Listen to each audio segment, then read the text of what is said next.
Yan habarlardan bellep geçmediýäli Owensanyň kazysy Kabulda Gurhan kitabyny otlady diýip ýalan töhmet atylan zenanyň adamlaryň köpçüligi tarapyndan öldürilmegine gatnaşan 4 adamy ölüm jezasyna hüküm etdi. Gurun edilýän 4 tutsak bu suud işi bilen baglanşykly suud zalyna çykarılan 49 tutsagyň şol sanda 19 polisiýa ofitseriniň arasyndadır. Bu barada kärdeşim Gödeliň taýýarlan giňişräk maglumatyny bilelikde dinläliň. 6 maýda Awganistanyň suudy Kabulda Gurhany otlamakda galp aýyplanan zinanyň köpçüligiň öňünde urulyp öldürilmegine gatnaşandygy üçin 4 adamy ölüm jezasyna hökm etdi. Bu 4 adam 49 adamyň şol sanda 19 polisiýa ofitseriniň hatarynda suuda çekilipdi.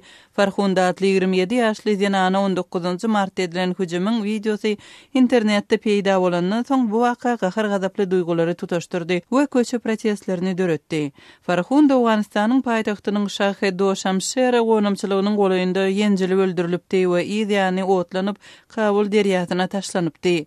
Telewizion arkaly gün efirde görkezilen çykyşynda sudiýa Safiullah Mujadidi hagdalan 4 adamyň ençime jinaýatçylykda şol sanda adam öldürmekde, Farhundanyň jesedini otlamakda we zinanlara garşy zorluklarda günäli tapylandygyny aýtdy. Şeýle dol beýleki 8 adamyň 16 ýyl türme tosaglygyna hökm edilenligini we olaryň zinanlara garşy zorlukda hem hüjümdäki roli bilen bagly beýleki jinaýatçylyklarda günäli tapylandygyny aýtdy. Suuda çekilenlerden ýene 18 adamyň subutnamalaryň ýetmezçiligi sebäpli günäti tasdiklanmady. Bu ýagdaý subutnama toplamak üçin çowgan häkimetleriniň döreden toporunyň agzalary tarapyndan ýazgaryldy. Toporuň agzalarynyň Azat Ýewropa Azatlyk radiosyna aýtmagyna görä olar agdalan 18 adam boýunça suudun çıkaran kararından şikayet etmekçi. Sebäbi şol adamlar golaýda durup hiç hili hereket etmänligi üçin jogapkärçilige çekilmeli. Polisiýa ofitserleriniň işine 10-njy maýda seredilmegine garaşylýar. Hüjümüň bolan giňişliginde wezipe borçlaryny ýerine ýetiren polisiýa işgärleri zulumyň öňüni almak ýa-da ony toktatmak üçin hiç saat etmänlikde aýyplanýarlar. Farhunda gonamçylykda zinanlary öz puluny dogajyklary satýanlara we pal bakýanlara sowmazlyga çagyrypdy. Şaýatlar erkek sövdegärleriň ony Gurhany otlamakda galp aýyplanlygyny we munyň zinana garşy zorlugy tutaşdyranlygyny gürrüň berdiler. Polisiýa zinanyň Gurhany otlanlygyny subut eden hiç hili tasdiknamanyň tapylmanlygyny aýtdy. Farhundanyň öldürilmegi Awganistanda öňgörülip eşidilmedik protestleri tutaşdyrdy. Şeýle-de bu waka ruhanylaryň häkimetini çäklendirmegi, kanunyň hökmürwanlygyny güýçlendirmegi we aýallaryň hukuklaryny goramagy talap edýän raýat jemgyýetçiligini herekete getirdi. Şol wagtda käbir jemgyýetçilik we dini şahsiýetler Farhundanyň Gurhany otlanlygy tasdiklanan ýagdaýynda onuň öldürilmeginiň hakly bolup biljekdigini aýtdylar. Kärdeşim Gödeliň taýýarlan maglumatyny dinlediňiz. Habarlar günneligi gepleşigimizi ýene goňşy Owensany deýişli maglumatymyz bilen dowam etdirýäs. Owensandaky çaknyşyklarda asudy ilatdan ýaşaýjylara ziýan ýetmegine garşy görüş alyp barýan Penel atly guramanyň maglumatyna görä, ýurtda 2015-nji ýylda asudy ilatdan ýetkileriň sany artypdyr. Hasabat görä geçen ýylyň 3 aý bilen deňeşdirilende şu ýylyň 3 aýynyň dowamında asudy ilatdan ölenleriň sany 80 götürüm artypdyr. Şeýle-de Owensanyň ýerli hususy telekanalynyň geçiren derňewine görä Owensanyň Türkmenistan bilen serhetleşen Faryab welaýaty we Täjikistan bilen serhetleşen Gunnuz welaýaty ýurtdaky iň durnuksyz welaýatlaryň birine urilipdir. Bu barada Kabulda habarçymyz Şamerdanguly Muradynyň taýýarlan maglumatyny dinläliň. Awganistanda jeňçiler bilen Awgan güýçleriniň arasynda çatışyk dowam edýär. Soňky günlerde Demirgazyk Awganistanda hem howpsuzlyk şertleri ýaramazlaşdy. Demirgazyk Awganistanda Awgan güýçleri bilen jeňçileriň arasynda bolýan çatışykda asuda ilata ziýan ýetýändigini adam hukuklaryny goraýjy guramalar öňe sürýär. Awganistanda barýan uruşlarda asuda ilata ziýan ýetmegine garşy göreş alyp barýan Penel atly guramanyň ýaradan hasabatynyň belli boluşyna görä 2015-nji ýylyň başlanmagy bilen Awganistanda asuda ilatyň ölümi has artypdyr. Asuda ilatyň ölüminiň artýanlygyna biz hawatirlenme bildirýäris diýip Penel atly guramanyň wekili Basir Muhammadi aýtdy.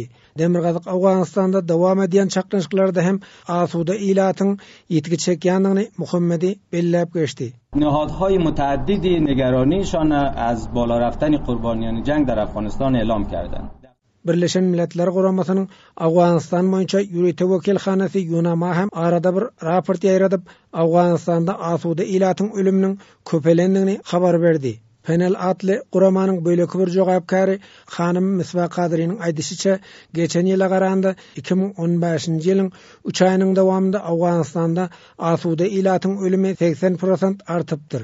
Uruşlarda asuda ilatdan 138 adam helak bolupdyr. 385 adam bolsa yaralanypdyr. Ölen we yaralalylaryň arasynda aýal we çagalarym bar dip Hanym Kadyry aýdýar. 3 ماه اول سال 2015 قربانیان افراد ملکی در جنگ‌های افغانستان بلندترین رقم رسیده است. Awganistanda adam hukuklarynyň goragy boýunça özbaşda komissiýa atly gurama hem ýurtda parahat ilatyň ziýan çekýändigini gynanç bildirdi.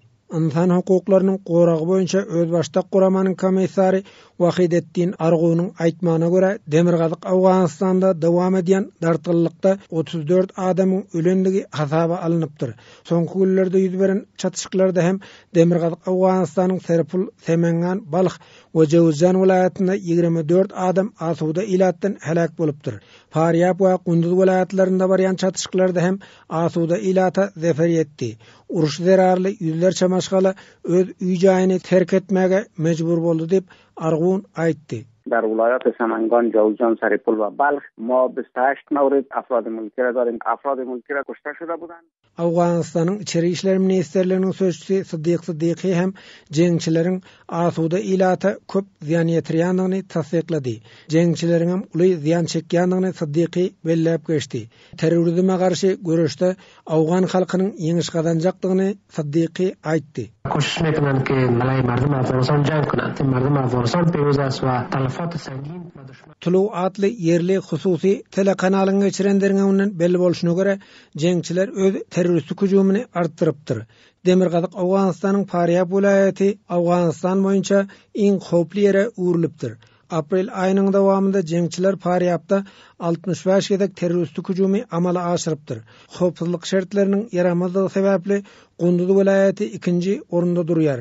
2015-nji ýylyň aprel aýynyň dowamında bolan uruşlarda 254 asuda ilatyň helak bolandygy yerli hususy telekanalyň ýerden raportynda ma'lum edilýär. Şaýmyrdan Golum radio Kabuldan Azatlyk radio üçin.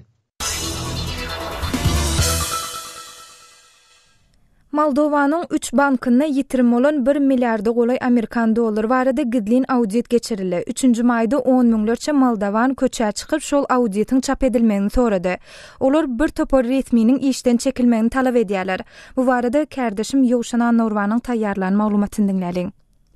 Moldowan parlamentiniň spikeri Adrian Kandu 3 bankdan 1 milliard çemeh dollaryň ýitirim bolşy barada gapma garşylykly audit hasabatynyň dol tekstini çap etdi. Birleşen Ştatlaryň garaşy Kroll konsultativ guramasy 2012-2014-nji ýyllarda Moldowanyň 3 bankyny öz gödekçiligine alan 28 ýaşly biznesmen Ilan Şor bilen ilteşikli kompaniýalar we şahslar olaryň noýabr aýyna 3 gün içinde Şor bilen baglanyşykly kompaniýalara ulum ýetýärdi, karıl pul berişi baradaky jikmejiklikler dokumentleşdirýär. Moldowa özüniň ýyllyk içerki önüminiň tas 5-den ýerine golaýynyň görnetýän ogurlanmagyndan çaýkanyp giden ýary boldy. Merkezi Bank iqtisadiýetiň çökmeginiň öňüni almak üçin 3 banka 16 milliard lei meçhörüne adatdan nasar karz bermäge mejbur edildi.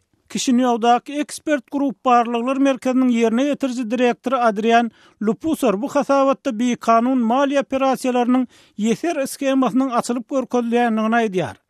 Seems to be a money laundering scheme. Bir transaksiyalar sıfatyndaky serketaşy häsiýetindäki pul ýuguş ulgamy bolup görnýär. Sebäbi olar bir näçe ýurtdan dürli banklary we kompaniýalary. Şonuň bilen birlikde de köp adam öz synalýar diýip ol Azat Ýewropa we Azatlyk radiosyna aýtdy. Several banks and companies from different countries, and it definitely involved a large number of people. 3-nji maýda onlarça müň adam paýtagyt Kişinýowyň köçelerine çykyp audit hasabatynyň çap edilmegine we baş prokuroryň ýokary suwdyň bir näçe судьясының bu pulun ýitirim bolmagyna jogapkar hasaplanýan syýasy ýolbaşçylaryň bir näçesiniň işden çekilmegine çagyrdylar. Kroll içki hasabatynyň çap edilmegine garşy boldy. Emma Kandu 5-nji maýda Facebookda 83 sahypalyk hasabaty ile ýetirmek kararyna gelenligini sebäbi hökümetiň raýatlarynyň öňünde açyk aýdyň bolmagy borçlulygyny aýtdy. Baş prokuraturanın korrupsiya karşı bölümünün başlığı Edward Harunjan Azatlyk radiosynyň Moldowan urlugynyň web saýtyna ýazan teswirine bu hasabatın kanun durumunun ýokdugyna üns çekdi. Biz bu hasawatyň dogruçulugyna şüphelenmeýäris. Biz onu tanqidlemeýär diýip garynjan aýtdy. Emma Krol ekspertleri derňegçiler guramasy täklip ol bu hasawat esasyny özleriniň şor tutsak etmek ygtyarlygynyň ýokdugyny belledi. Krol hasawaty Moldowanyň Merkezi bankynyň tawşyrygy esasyny hakykatda ýitirmedilen pullara näme bolanlygyny anyklamak üçin taýýarlanyldy. Auditlarda 3 bankda, Unibank, Banka de Ekonomi we Banko Sosial banklaryna 2014-nji ýylyň noýabrynda edilen transaksiýalara, pul geçiriş operasiýalaryna syn edilýär. Onu 3 bankyň şor topory bilen ilteşikli ilan şor tarapyndan kontrolly edilýän Moldowan kompaniýalarynyň bäşesinde 24-nji we 26-njy noýabrda adyndan 13,5 milliard lei geçirenligi barada netije çykarylýar. Şor toporynyň sözçüsü 6-njy maýda beýanat çap etjekdiklerini aýtdy. Ortiýetin Komsomolskaya Pravda gazetiniň Moldowan neşriniň web saýty şorun gysgaça beýanatyny çap etdi. Onda şor Moldowan medeniýetiniň özüniň ýurdy terk edenligi barada habarlaryny ýalana çykarýar. Biz ol hasawaty öwrenýär. Ol biziň hususy investor gelmedinden öň nämeleriň bolanlygy we biziň olar düzetmäge mezur bolşumyz barada aýdan zatlarymyzy tasdikleýär diýip şor özüniň banklary öňkü ýalňyş dolanýardan halas etmek üçin işlänligi barada aýdanlaryny gaýtalaýar. Mundan başga ol özüniň kişini ýogdan gitmeýändigini derňe bilen hyzmatdaşlyk edýändigini ňytaýar. Hasabatda aýdylmagyna görä kardy berilýän pullaryň möçberiniň çeýle uly mukdarda ýokarlanmagyny daşarky maliýe guramalarynyň şol sanyny Ortiýetiň 3 bankyndan, Gazprom bankdan, Interkom bankdan we Alef bankyndan berilen depozitler kömek edipdir. Moldowan kompaniýalar soňra aýdylmagyna görä ol pullary Latwiýada ýerleşýän Angliýada we Hong Kongda hasabalynan daşary ýurt kompaniýalar tarapyndan kontrolly edilýän bank hasaplaryna geçiripdirler. Krol hasawaty pul uğurlamak planının 2012-nji ýyldan Unibankyň eýetçiligi 21 san täze paýdara şol sanyny ilan şor bilen ýakyn gatnaşykda bolup görnýän syýasy ýolbaşçylary we şahslara geçeninden soň başlananlygyny görkezýär. Ol ýylýan şahslaryň her biriniň Unibankda 4,5%-den 5%-e çenli paýy bar. Bu iş bilen ilteşikli şahslaryň bir näçesi aýdylmagyna görä Latwiýanyň Latwiýa Pasta Bank arkaly işleýän Ukrain we Rus raýatlardyr. Kardeşim Ýowşan Norwanyň taýýarlan maglumatyny dinlediňiz. Azatlyk radiosyny indi dünýäniň tunein.com internet radio ulgamy arkaly hem göni efirde dinläp bilersiňiz. Radiomuzy tunein.com saýtyna girip gözlük bölümünde Azatlyk diýip ýazyp tapyp bilersiňiz. tunein.com ulgamynda türkmen dilinde maglumatlary berýän Ýeketäk radiony Azatlyk radiosyny dinlemäge çagyrýarys.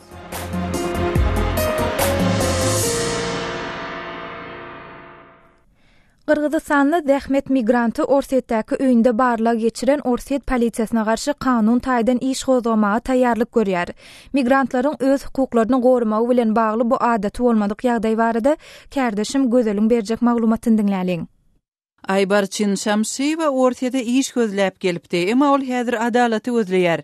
32 ýaşly Qırgızstanly migrant işçi Dinan Şamşyeva özüniň Moskwanyň polisiýasyna garşy sudy işini gozgamagy planlaşdyrýanlygyny görüňberdi. Ol polisiýany özüni kemsetmekde we gorkuzmakda aýplaýar. Şamşyeva 23 aprelde öz adamsy we ýene bir näçe Qırgızstanly bilen bilelikde kireýin alyp ýaşaýan bir otagly öýüne garaşylmadyk ýagdaýda polisiýa ofitserleriniň dökülenligini aýdýar. Dinanyň sözlerine görä ofitserler olaryň öz dokumentlerini görkezmegine hiç ýeli mümkinçilik bermän, ählisini polisiýa bölümine äkidipdir.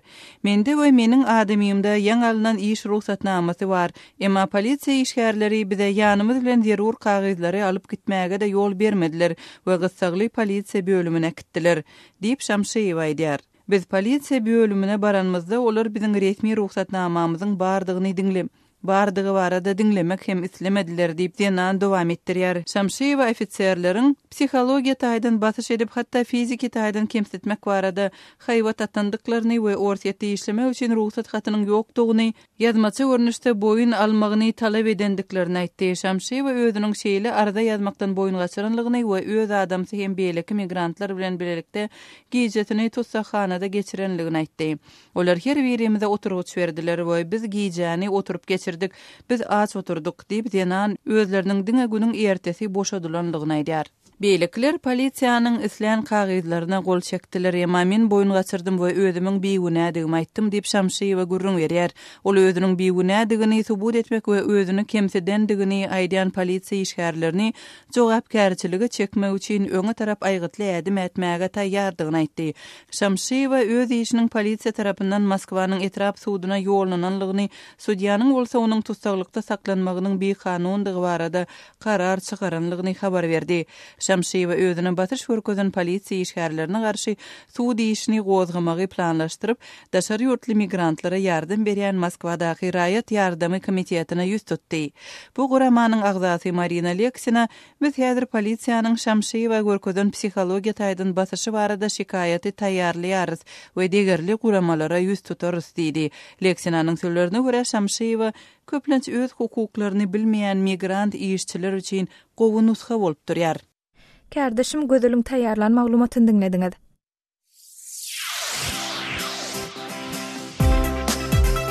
Hormatly dinleýijiler, Azatlyk radiosynyň maglumatlaryny kontakty sosial ulgamynda hem izarlap bilersiňiz. Ol ýerde ýurdun içine we halkara arenasyna bolup geçen wakalary bilermenleriň pikir araýşlaryny okap izarlap bilersiňiz. Şeýlede kontakty arkaly biziň bilen habarlaşyp, maglumatlaryňyzy hem galdyryp bilersiňiz. Biziň kontakty sosial ulgamyndaky sahypamyzda Azat Habar salgysynyň üstü bilen tap bilersiňiz. Gaýtalaýarys. Azatlyk radiosynyň bu kontakty sosial ulgamyndaky sahypasyny gözleg bölümine Azat Habar ýazyp tapyp bilersiňiz. Gepleşigimizde paýtagyt Aşgabatda deýişli maglumatymyz bilen dowam etdirýäs. Aşgabatda şäheri awatlaýyş işleri dowam edýän mahala şäherdäki käbir gonamçylyklaryň häzirki ýagdaýynyň ödiýen öwürlikli dälligi aýdylýar. Paýtagtyň içinde we töweregine ýerleşen ençeme öwlýanyň gamyş basyp, daş töweregine bolsa zirdiwilleriň depeleriniň üýşüp duranyny habar berilýär. Kardeşim Merdan Saryp şol gonamçylyklar we olaryň häzirki ýagdaýy barada ýörite video raport taýýarlady. Şol video raportyň audio ýazysyny dikkatiňizde ýetirýär. Paýtagtyň etegindäki ýandak basyp giden daş töweregine zirdiwilleriň depeleri gursap alan bu ala meýdanda bir wagtlar ýüzlerçe adam öz soňky ýoluna ugradylyp ýere depin edilipdi. Bu tyýnaýan görnüşleriňiz ýeke tuğdun goloýundaky gonamçylygy diýisli. Bu ýere ölüsini hatyrlamaga gelenleri bolsa, mazarlary gawtan, gamys we dürli otlardan dören tokoýluk, opurlan hayat, deňläp çagsap ýatan derbize garşalýar. Ýabany tebigaty ýatlaýan bu görnüşler bolsa, eýýän paýtagtyň Gribayedow köçesiniň ugrunda ýerleşen çelikli öwliýa diýisli. Bu gonamçylygyň ýerlesen ýerinde 1948-nji ýyldaky ýer titremede wepat bolanlara ýadygärliň bina ediljekdigi barada ýazygy hem goýulypdyr. Emma bu ýerde ne ýadygärlik goýulypdyr, ne-de bu ýerde bir wagtlar bar bolan sadaka bermek üçin ýer saklanyp galypdyr. Sadaka ýeriniň diňe demir tütünleri galypdyr. Gonamçylygyň özünden hem indi diňe haýat bar. Gonamçylyklara mahsus mazar tümmekleri bolsa tekizlenipdir. Gürrüňe giden mazarlykda gonamçylygy hapalama diýen ýazgyly bir ýana agyp duran duýduruş ýazgy bar hem bolsa, gonamçylykda guruluşyk zirdiwilleri hem göze iýilýär. Ýeri gelende aýtsak, Niýazow döwründe paýtagtyň içinde asla ýok edilen gonamçylyklar hem bar. Paýtagtdaky Goçgorata gonamçylygyny muňa mysal getirse bolar. Mazarlary tekizlenip, ot basyp giden bu gonamçylykda 1948-nji ýylda wepat bolanlaryň hatyrasyna dikilen ýadygärlik hem döwlüpdir. Ýogor günleri bu ýerde arasaçylyk işleri geçirilende, kommunal hujuluk gullugynyň işgärleriniň mazarlyklaryň üstünde ilip-pilli aýlanyp ýören pursatlaryny hem görse bolýar. Goçgorata gonamçylygynyň goloýundaky kiçik gonamçylygyň bir ýany tekizlenip, Gurban Sultanyýe prospektiniň giňeldilmegi bilen häzir ozal adamlaryň jaýlanan ýeriniň üstünden ýol çekmek işleri alınıp barylýar. Yerli ýaşaýjylaryň bu alınıp barylýan işler bilen bagly bildiren nägileligini yerli resmiýlerin gödök jogap gaýtarandygy aýdylýar. Habarçymyz Murat Gurban bu arada şeýle gurrun berýär. Häzir bu gonamşylyň golaýynda Gurban Sultan prospektini giňeltmek iş alynyp barylýar. Şol prospekt giňeldilen soň gonamşylyň belli bölegi ýoluň aşagyna galmaly. Gonamşylyň golaýyna Akpaşok owasynyň käbir ýaşaýjylary häkimet ökillerine bu gonamşylykda ýakynlarynyň ýatanyň aýdyp şikayet ederler. Emma olara öz işiniz bilen boluň diýip algarlyp jogap beripdirler. Paýtagtda häzirki alnyp barylýan guruluşlar derarly beýleki käbir gonamçylyklara hem guruluşyň täsiriniň ýetmegi ähtimal. Hudaýberdiýew prospektiniň garasynda ýerleşýän Çopanata gonamçylygynyň bu ýerde gurulmaly estakada köprüýiniň pidaty bolmagy ähtimaldygy aýdylýar. Emma bu maglumaty häzir resmi çeşmelere tasdiklatmak ýa-da inkar etdirmek başartmady. Kardeşim Merdanyň taýýarlan bu maglumatynyň video ýazysyna biziň adathabar.com web saýtymyzda tomoşa edip bilersiňiz. Adathabar.com web saýtymyzda Türkmenistandan garawum.info arkaly girip bolar.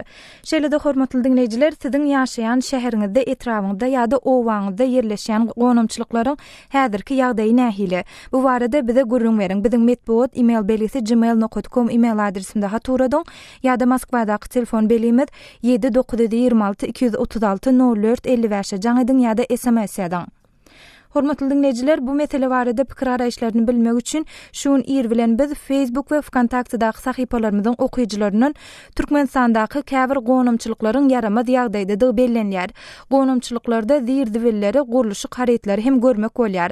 Siz bu barada näme pikirde diýip soradyk. Facebookda Osman adly okuyjymyz ol zady zyňan adam däldir diýip öz garaýşyny galdyrsa, ihtiýaratly beýle okuyjymyz hemmemiziň gitjek ýerimiz mazarlykdyr. Şonuň üçin mazarlykda kim ýatan bolsa bolsun, onun her tarapyna arasy saklalyň diýip tesbirini jemläpdir. Şirin şekeratly beýle okuyjymyz bolsa adamlaryň dirisini siýlamadyk, ölüsini siýlarmy? Öňküler aýdypdyrlar, öz gadryny bilmedik, başgasynyň gadryny bilmez diýip öz tesbirini jemläpdir. Wkontakte'da Murad adly okuyjymyz bolsa, üýşüp şol zirdiwellere aýrylsa kömek etjek adam tapylar diýip öz araýşyny galdyrypdyr. Hormatly dinleýijiler, siz hem biziň her gün efire etjek maglumatlarymyzyň käbirler barada öňünden öz pikir araýşlaryňyzy biziň bilen paýlaşmak isteseňiz, sizi Facebook we Wkontaktedaky sahypalarymyza goşulmaga çağırýas. Bu wagtlarda bizi gözlegi bölümine Azatlyk radiosy ýazyp tap bilersiňiz. Hormatly radio dinleýijiler, biziň gepleşiklerimizi internet saýtymyzdan hem dinläp bilersiňiz.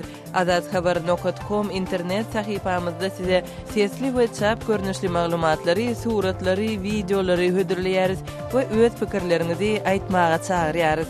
Türkmenistanda adathabar.com internet saýtymyzda derwede.net arkaly girip bilersiňiz.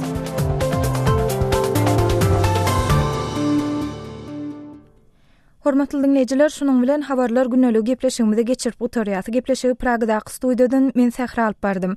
Saatlar kesmeden soň gepleşigimizi ýazgyda dinläp bilersiňiz. Azatlyk radiosynyň tolkunlaryndan aýrylmaň.